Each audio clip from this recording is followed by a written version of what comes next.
when we were done, she said, Alan, here's what we're going to do. We're going to tell Pat Loader, who was our executive director at that time, to make all her announcements. I'm going to go up and do my talk. I'm not even going to introduce you. You're going to come up and you're going to close. We're going to close this thing the way we want to do it. Actually felt kind of like we were really breaking the rules or something. But that's what we did. And your mom that day, I will tell you, I've never heard her better. Never. I mean, we were at a grief conference and people were applauding like they were at a political rally. But they were. Do you remember that day? We went up and we closed with a song. And she walked off that stage and she walked up to us and she said, I want to tell you, I will never again do a closing ceremony at a national conference. That's it.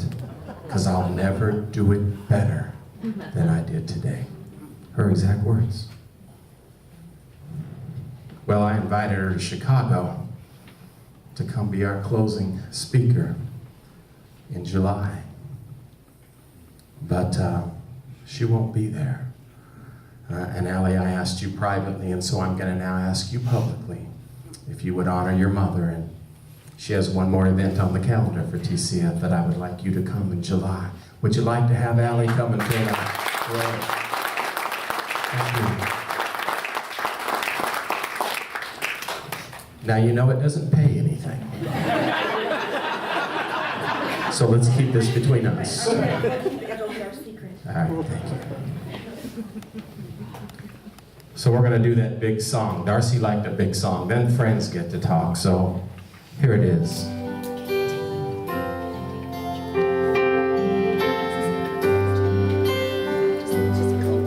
It's a voice that gently whispers like the calling of the sea, reminding us we're not alone, no matter how dark it might be. It's a compass for the journey down a road we've never been. A starlit sky, a butterfly. It's the reason why we smile again. Love lives on, never dies. It's in our heart, it's in our eyes, forever flame. It's never gone, memories remain, and love lives on. It does. Boy, Darcie loved this song. It's the hand that reaches out again just to help somebody else. The faith to believe in something greater than ourselves. It's the tear that falls in sorrow, the laughter to be found in the gifts we find they left behind. It's peace of mind and it's solid ground.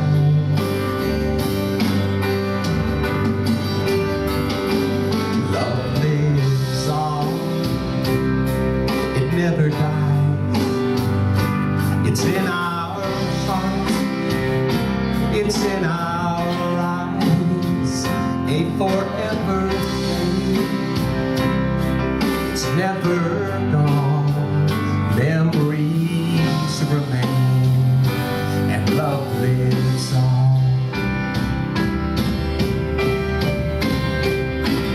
Love will keep us close together while we're a world apart. After all, you're just a breath away. And though our arms are empty, you live on in our heart. And it's love that brings us back to you one day. 'Cause love lives on. It's in our hearts, it's in our eyes, a forever flame. It's never gone, memories remain, and love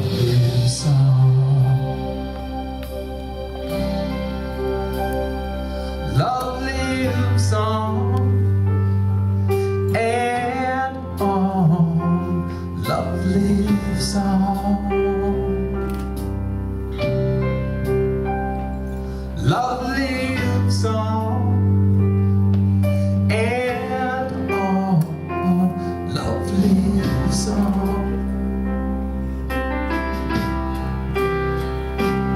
Love lives on and on. Love lives on.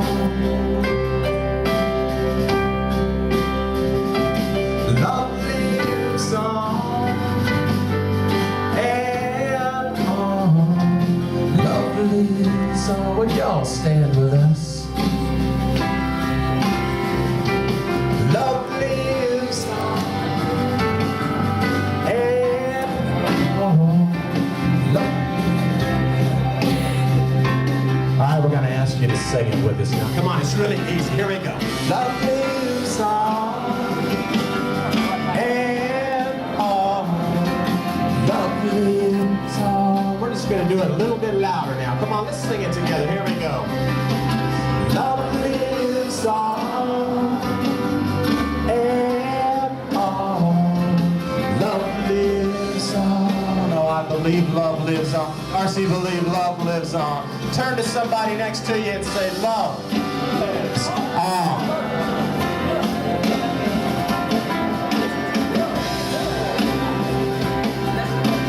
Oh, yes, it does.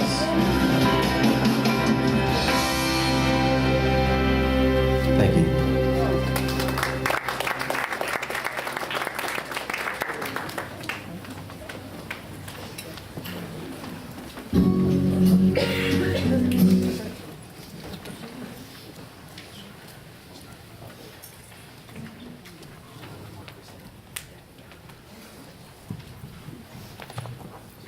Wow. Did you hear that, Darcie? Pretty good. Aren't we good, huh? Yeah. Before we get those stories up here, let's hear next from Todd Wilson, who's going to read some selected Facebook posts. How many of you are on Facebook? Anybody here on Facebook? All right. Let's hear it for Todd.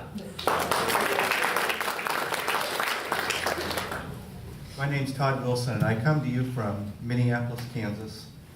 My wife and I own Wilson Family Funeral Home there, and she wishes she could be here today, but she's back with our two boys and running the funeral home today, so I send their love as well. And I've been told I've been adopted into this family, and they said, we're sorry if you can't handle us, but I love you guys, and I thank you so much. I've told you over and over since I've been here Sunday, your mother was so much to me. This is difficult, I'm not a public speaker, but I loved her, and I do love her. There have been over 1,000 emails, Facebook posts, texts. We can't read them all today. And I know this is being filmed, and we're hoping to get that out to people who can't be here. So if your condolence hasn't been read, please, please, please don't feel like you were left out or it wasn't read. It's gonna take time to read these. So that time will be there. Greg handed me a handful of them. I've kind of looked them through, and I think what I'm going to do, I know there's going to be a lot of memories. I've kind of looked through here, and I'm going to read a couple, and then we're going to open up and let you come up.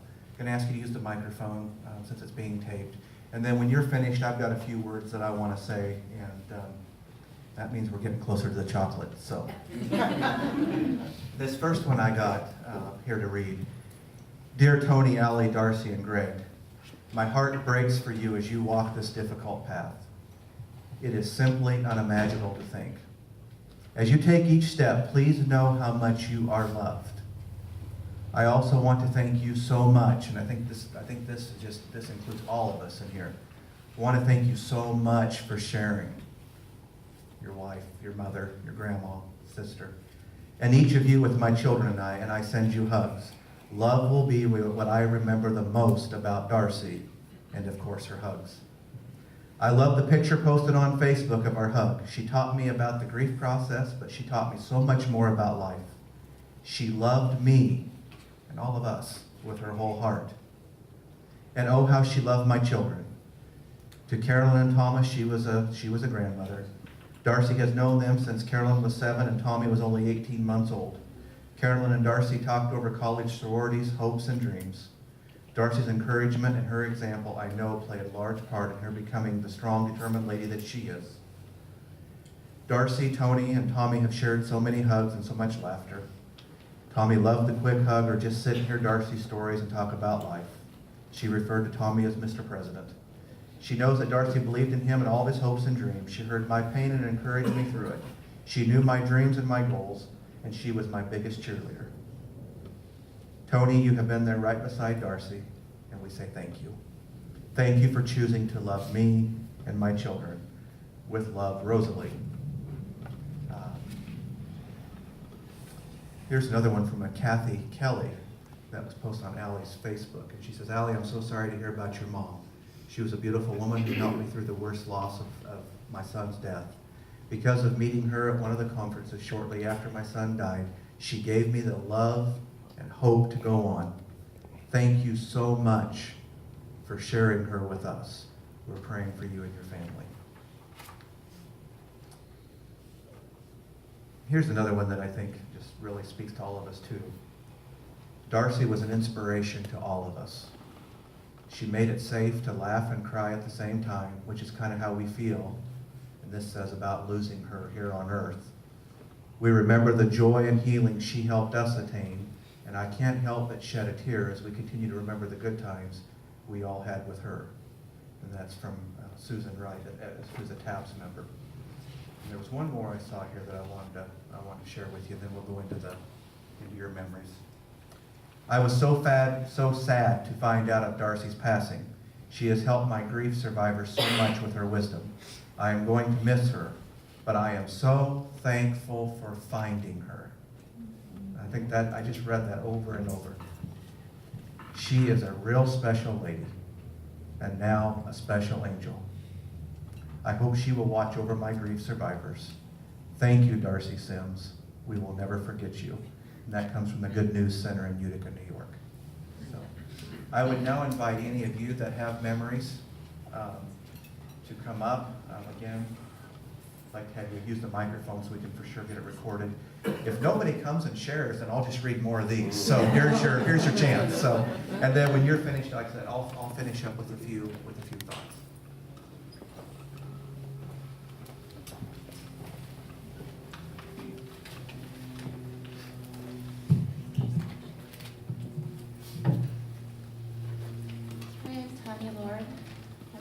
Darcie's, a student of Darcie's, an admirer of Darcie's. And I wanted to just share, I saw these candles up when I went to a training in Omaha. A bunch of us are here. And Darcie had us, the first day, light these candles to say why we were there. And she's going, Tony doesn't like people doing things in order, so he doesn't give us a chance to know when it's going to be our time, so it forces us to listen to each other instead of worrying about, oh my gosh, 3 more people, then it's my turn. And it came to me, and I looked around, I heard everybody, I want to help people, I want to reach the bereaved, I want to touch hearts, and I thought, why am I here? Because I like hanging out with bereaved people, and that's what I told her. And if you've ever made Darcie laugh, I don't think there's a sweeter sound in the whole world. But I believe I like hanging around bereaved people for all the things that Darcie taught us. So I've been inspired by Darcie to write some poems, and I wanted to share 2 of them. The first one you've seen. Not the poem, but you've seen the smile, and you've seen it on a stick. And she taught us how to use that. I wear a smile on a stick, I hold it awkwardly in place, for a world not ready to see the truth of grief upon my face. I wear it and wonder how it is that others do not wonder. Why do I walk around with it? Why does this not make them ponder? One day someone seemed to see, how are you really, I was asked. As I answered, the tears came softly and washed away my mask. Grief should not be hidden, nor should we hide our pain. Tears are a tribute to love and not a griever's shame. So wear the smile when needed, when energy to share is low. But when a friend sees past it, let your real feelings flow.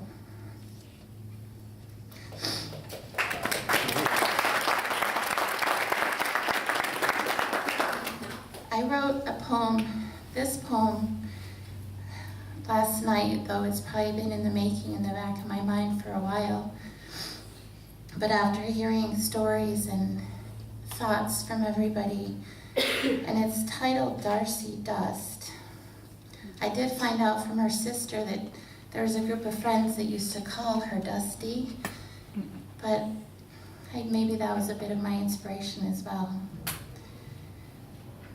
A star sighed and left its home, and darkness filled the sky, leaving those here on earth wondering and asking why. The magic wand is silenced, the rose-colored glasses too. There is not enough toilet paper for the eyes that cry for you. Chocolate will be consumed, and laughter and joy will reign, but each of us understand that it will never be the same. As we share the memories, the stories, and the laughs, I see something sparkle bright that is lighting up our paths.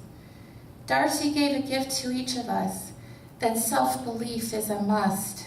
She brought it out of our depths as she sprinkled her Darcie dust. A star momentarily silenced, but our blessings are not few. The dust that Darcie sprinkled tells me she believed in you.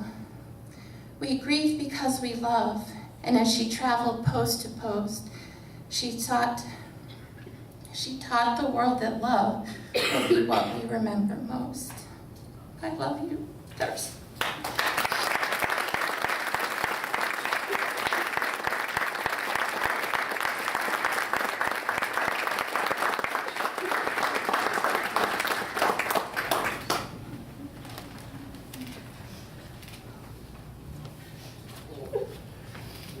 Wow, did that say it all? Well, I'm Mitch Carmody, and a friend, student, and colleague of Darcie Sims. And we were just formulating some plans with Alan and I and Darcie to do some more work together, and I'm devastated that won't happen. But I know she'll be with us forever, all the impact that I have never met anybody with the depth of character and passion that that woman had. And being a walking Google maniac. I mean, you can ask her anything. We didn't talk about grief all the time. We talked about the Anasazi Indians and reincarnation, and I mean, all sorts of things. You could ask her almost anything and she would have an opinion and facts to back it up. So I know we have a lot of people that want to say things, so I want to make this brief. But she was like a matriarch in the grief world. You know, and I always called her like she was like a mother to us. You know, all of us were learning. You know, if grief was called the Big Valley, she was Victoria Barkley. You know, she ran it with a firm fist. And I respected and loved that. In fact, I was kind of kidded around it like she was like our mother. And when we had a panel, I can't remember where it was, but we had a professional panel up on stage. And I think I got Darcie again. Because we had a bunch of us sitting up there and people were asking questions about grief. And someone asked a really peculiar or hard question. And I said, I think I'll defer that to you, Big Mama. And she looked at me, Big Mama? I laughed so hard. And I don't even know where it came from. I said, my grandma we used to call Big Mama. And I said, it wasn't. And I couldn't get myself out of it. But John Kennedy said, everyone should stop and take the time to say thank you to someone who made a difference in their life. And I was cut short. I didn't get to tell her that. So I'm telling you that today, Darcie. You made a difference in my life. And I also want to thank Tony. Because without Tony, the wind beneath some very, very broad wings none of us would be here. He was truly the wind beneath her wings. And we bless you here today.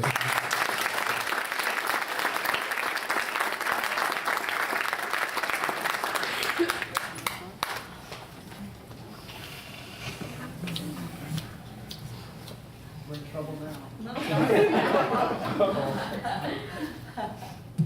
Okay, so I'm Heidi Horsley. This is my mom. Gloria, hi. Oops. Anyway, we met Darcie and Allie over 10 years ago, and my mom and I just thought, wow, how cool. Here is another mother-daughter team that is not only a bereaved sibling and a bereaved parent, like we were, but is also doing something with the grief world and to make the world a better place. And how fitting is it today that it is Mardi Gras. Mardi Gras, a celebration of life. Because this really is a celebration of life. And you know, Tony, that's what Mardi Gras is because you and Darcie spent many years in Louisiana. So what do I want to say about Darcie here? Well, That's what my mom said. Darcie was fantastic. She was a wonderful colleague. I loved knowing her, and I could never come up with a tagline, and I tried in every way, like, thanks for the little while.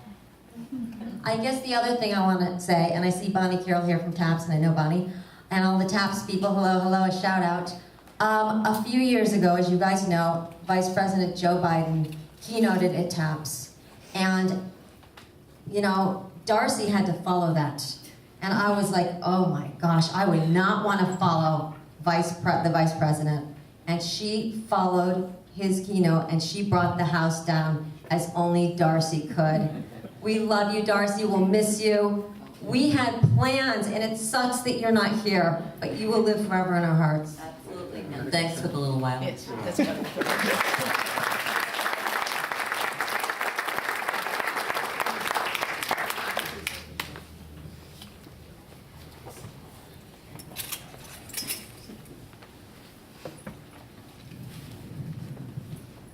You have to understand, my first job was a classroom teacher for elementary fifth graders. So I don't stand behind podiums either. My name is Carol Lane, and I've known Darcie for a very short period of time. I found out last night I've only known her since 2005. It felt to me like I had known her for years. But I want to tell you a little story about when I met her in 2005. I was at a conference, and here was Darcie's name with 50,000 letters behind it. Now, you have to understand, I live 5 miles from Dartmouth College, so I know what people with lots of letters behind their name, how they like to be treated. And I also know that they can be boring as tea toast. And so I'm sitting here, and I have lost my son, the light of my life. Why would I ever want to listen to somebody with 500 letters behind their name? So I sat at the back so that I could leave if it got really boring. Well, out comes this woman. And in the back, she has trailing toilet paper. And I'm thinking, my God, she left the bathroom like that. I had no idea she did that.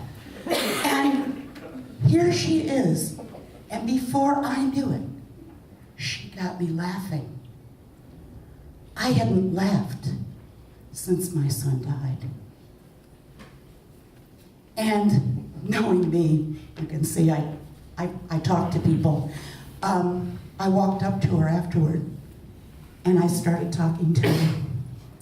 And from there on in, we have shared some wonderful times. And I will always, always keep her in my heart. And Darcie, I hope I can just have a little bit of the light that you gave to the world to come out through the survivors that I work with at Tragedy Assistance Program for Survivors. Thanks for a little while, lady. I love you.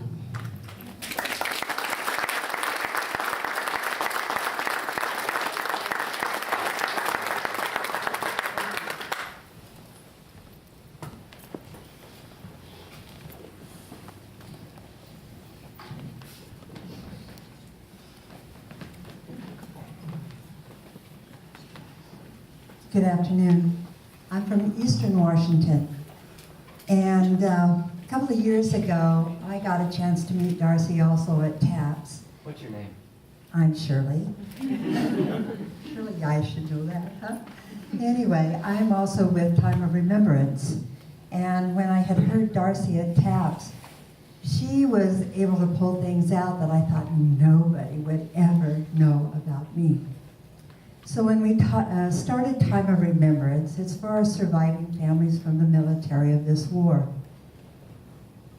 And also working with the soldiers. I know they have so many problems and nobody seems to reach them. At Time of Remembrance, the Combat Veterans International and a couple of the Patriot Guard Riders surrounded our building and took care of all of our families.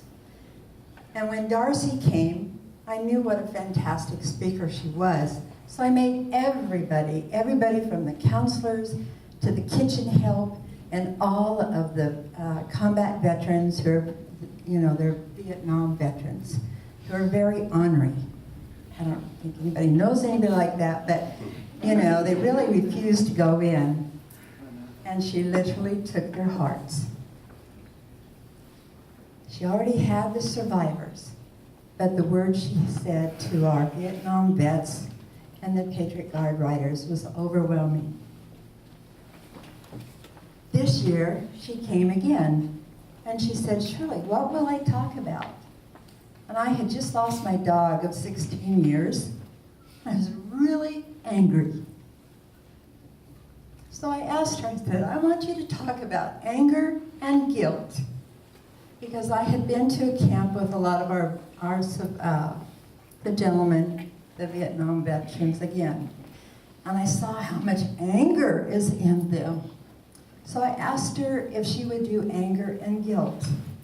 And we had several of our veterans from Afghanistan and Iraq came in. And she talked so strongly to them. And my son, his sergeant, afterwards came to me and he said, I didn't think I was so angry. And I'm not guilty anymore. And I was really hoping that she could be around a little bit longer to start sharing this because of what she was doing with our soldiers. And they truly needed her so much. We also had, this last year, we had a young man from the Yakima Nation came in, playing his pipe or his flute. It was supposed to be a candlelight ceremony down at the river, but there in the Tri-Cities, the wind was blowing so hard that we couldn't keep anything on the ground. So the hotel let us go ahead and we had it by the poolside there.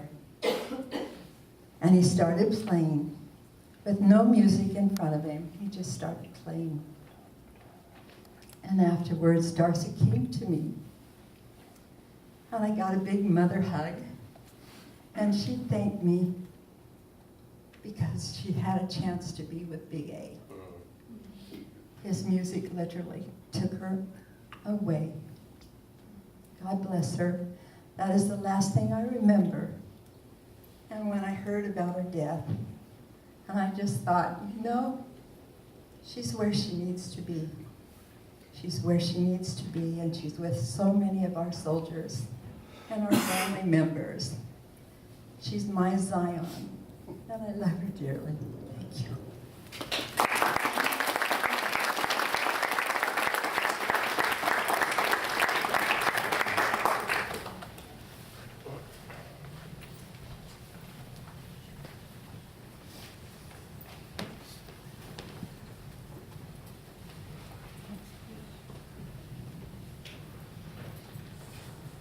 Tony, Allie, friends, family.